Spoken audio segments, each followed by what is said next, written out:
الحمد لله رب العالمين والصلاة والسلام على رسوله الأمين وعلى آله الطيبين الطاهرين وأصحابه الكاملين العارفين وعلينا معهم أجمعين. حضرت سیدہ کونین سیدہ فاطمۃ الزہرا سلام اللہ علیہا، آپ کے مقام و مرتبہ میں یہ بات کسی کو نہ بھولے کہ سید عالم صلی اللہ علیہ وآلہ وصحبہ وسلم آپ کے آنے پر قیام فرماتے، کھڑے ہو جاتے اور اپنی جگہ آپ کو بٹھاتے. اور محدثین نے لکھا کہ اگر دن میں کئی مرتبہ سیدہ آتی تو سید عالم صلی اللہ علیہ وآلہ وصحبہ وسلم اس عمل کو کئی بار کرتے، دہراتے. میں نے کتب حدیث میں ایک روایت دیکھی ہے جسے ہمارے علماء نے، اہل واعظ و نصیحت نے متعدد بار بیان بھی کیا ہے کہ قیامت کو جب شہزادی کونین کی سواری آئے گی 70,000 حوروں کے جلوہ میں آپ میدان محشر میں تشریف لائیں گی تو اس وقت آواز آئے گی، یا اہل الجمع غضوا ابصارکم ونکسوا رؤوسکم، اے جمع ہونے والو، اے اہل محشر، غضوا ابصارکم، اپنی آنکھوں کو بند کر لو، ونکسوا رؤوسکم، اور اپنے سروں کو جھکا لو. سورہ قصص میں حضرت موسیٰ علیہ السلام کا ذکر آتا ہے کہ جب آپ نے قبطی کو گھوسا لگایا اور غیر ارادی طور پر اس قبطی کی موت ہو گئی تو آپ حکم الہی سے مصر چھوڑ کر حسب ہدایت الہی نکل کھڑے ہوئے اور آپ وادی مدین میں پہنچے اور اس کنویں پر آپ آئے جہاں قوم کے لوگ اپنے پینے کے لیے پانی اور اپنے جانوروں کو سیراب کرنے کے لیے اس کنویں سے پانی حاصل کرتے تھے، جس پر ایک بہت بڑی صخرہ، ایک بہت بڑی چٹان رکھی ہوتی تھی. قوم کے 8 سے 10 بندے اس چٹان کو ہٹاتے اور پھر اپنی پانی کی ضروریات پوری کرتے. اس اثناء میں جب سیدنا موسیٰ کلیم اللہ علی نبینا وعلیہ الصلاۃ والتسلیم والتمجید وہاں پہنچے تو آپ نے دیکھا کہ قوم کے لوگ اپنے لیے پانی لے رہے ہیں اور اپنے جانوروں کو پانی پلا رہے ہیں، اور ایک جانب کو ان سے ہٹ کر کے 2 بچیاں عفت مآب، شرم و حیا کی پہ کر الگ سے کھڑی ہیں، وہ لوگوں میں گھل مل نہیں رہی. جب سب لوگ اپنی ضروریات پوری کر کے کنویں پر اس چٹان کو واپس دے کر کے چلے گئے تو وہ جو بچا کھچا پانی تھا وہ 2 بچیاں اپنے جانوروں کو پلانے لگیں. سیدنا موسیٰ علیہ السلام نے انہیں فرمایا، ٹھہر جاؤ، میں تمہارے لیے تازہ پانی یقینی بناتا ہوں. بچیاں دل میں سوچنے لگیں کہ یہ شخص کیسے تازہ پانی ہمارے لیے یقینی کر سکتا ہے؟ کنویں کے منہ پر تو چٹان ہے جس کو کئی لوگ مل کے ہٹایا کرتے ہیں، اور مفسرین کرام نے لکھا ہے 7 سے 10 بندے اس کو ہٹاتے تھے، لیکن کیا زور بازوئے کلیمی ہے کہ آپ نے چٹان کو ہاتھ رکھا اور جس چٹان کو 7 سے 10 بندے ہلاتے تھے، اکیلے سیدنا موسیٰ علیہ السلام نے اس چٹان کو سرکایا اور دہانہ کھول دیا منہ کا. اندازہ لگائیے، اسی سے قیاس کر لیجئے،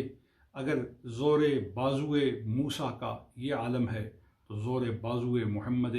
کریم کا عالم کیا ہوگا. چنانچہ تازہ پانی پلایا اور ان کو رخصت کیا. یہ بچیاں گھر جا کے اپنے والد حضرت شعیب کو یہ سارا قصہ سناتی ہیں، اور ان میں سے جو بڑی بیٹی ہیں حضرت صفورہ، وہ اپنے والد کو کہتی ہیں کہ یہ شخص اجرت پہ رکھ لیں، اور اس کو اجرت پہ رکھنے کی وجہ کیا ہے؟ 2 صفات بیان کرتی ہیں، انہو قوی امین، کہ قوت والا بھی ہے اور امانت دار بھی ہے۔ سیدنا شعیب علیہ السلام نے پوچھا، تمہاری ابھی تو ایک ملاقات ہوئی ہے اور تم اس کے اوصاف گن رہی ہو اور اس کو قوت والا اور امانت والا کہہ رہی ہو، اس کا مصداق اس شخص کو بنانے کے لیے دلیل کیا ہے؟ شہادت کیا ہے؟ قابل اعتماد اس میں علت کیا ہے کہ انہیں قوی بھی مانا جا سکے، انہیں امین بھی مانا جا سکے؟ تو مفسرین کرام تمام تفاسیر کو اٹھا کر کے دیکھ لیجئے، تفسیر جلالین کو دیکھ لیجئے، تفسیر وسیط کو دیکھ لیجئے، تفسیر طبری کو دیکھ لیجئے، تفسیر انوار القرآن ملا علی قاری کو دیکھ لیجئے، البحر المحیط کو دیکھ لیجئے۔ ان تمام تفاسیر میں مفسرین نے لکھا ہے کہ قوی انہوں نے اکیلے اس چٹان کو ہٹا دینے کی صلاحیت کی بنا پر کہا کہ جو آدمی اکیلے 7 سے 10 بندوں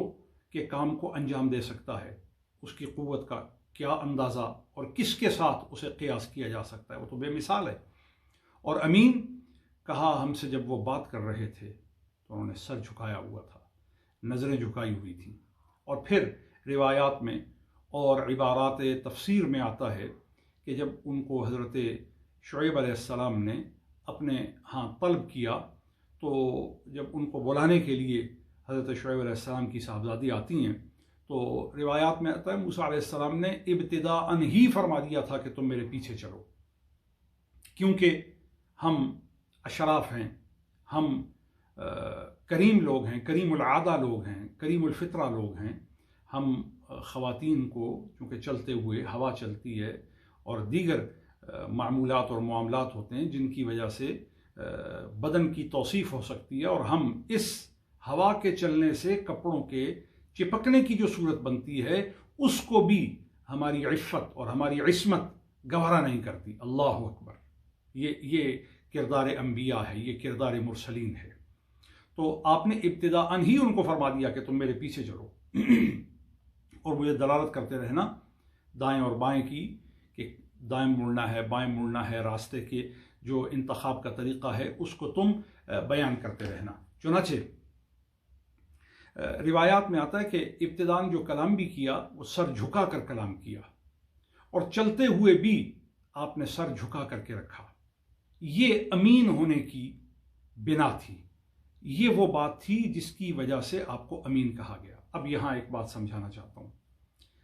اگر بیٹیاں ہوں شعیب کی علیہ السلام اور ان کا مقام اور مرتبہ اور ان کی منزلت اور ان کے احترام اور ان کی تعظیم کا تقاضا ایک رسول جانتا ہے کہ نبی کی بیٹی کی تعظیم،